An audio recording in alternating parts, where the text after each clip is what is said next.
মেয়ের কি দর্শন করছে? আপনার স্বামী আপনার মেয়ের দর্শন? এই মেয়ে আপনার কি, আপনার মেয়ে হ্যার কি হয়, ওই লোকের কি হয়? এই মেয়ে কি আপনার আগের সংসারের মেয়ে? আগের সংসারের মেয়ে, মানে সৎ বাবা না? এর সৎ বাবা। আসলে কি এই যে কথাগুলো কইতে আছে এগুলো কি সত্য?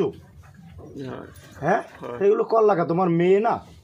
1:24 বাজে এই সময় আমি আলাপ পাইছি উনি মাইয়ে সিরে মাইয়ে বলায় ও মা ও মা ও মা ওই ওর মা আমায় হুমল গেছে কয়ে বলাও কা হেকালে হে আমার দ্বারা আবার যাই হইছি এবার কা বলাও কা তুই এই না এবার মুই কই মানু মোরা মুই আম খেতে তাই তুই এই না আমাকে দ্বারাই হুই ডর হরে না ডর হরে না তুমি আও দেখে যাও আমি কি মুই কই আমাকে মেতা দুয়ার খোল মুই দুয়ার খুললে মুই আইতেছি আমার দুয়ার খোলা লাগবে না দুয়ার খোলা তুমি আও এবার আইসি আইয়ে দেয় ওই ওই কোনা হয় হাঁটে বই রয়েছে মাইয়ে বই করে এবার মুড়ে দেওয়া হয় আমার দেখা দিয়ে কি সব খাতায় মাহা এবার আপনার খাতাগুলো নাম তো আছে। হ্যাঁ এবার দেখছি হাতে এই দিয়ে দেখছি যে লুট বাজে যেখান গাড়া হলে খাতা যেখান গাই দিছি সেই উল্টেন নিয়ে সেটা উল্টেন নিয়ে আর যেটা লাসা সেটা লাসাটাই আছে উল্টেনটাই আছে লাসাটাই আছে উল্টেনটাই আছে এবার আমি কি করলাম এবার আমি কান্দে মাইয়ে কান্দে এবার আমি এই সময় আমি আবার চাষা নিয়ে মাইয়ে তুই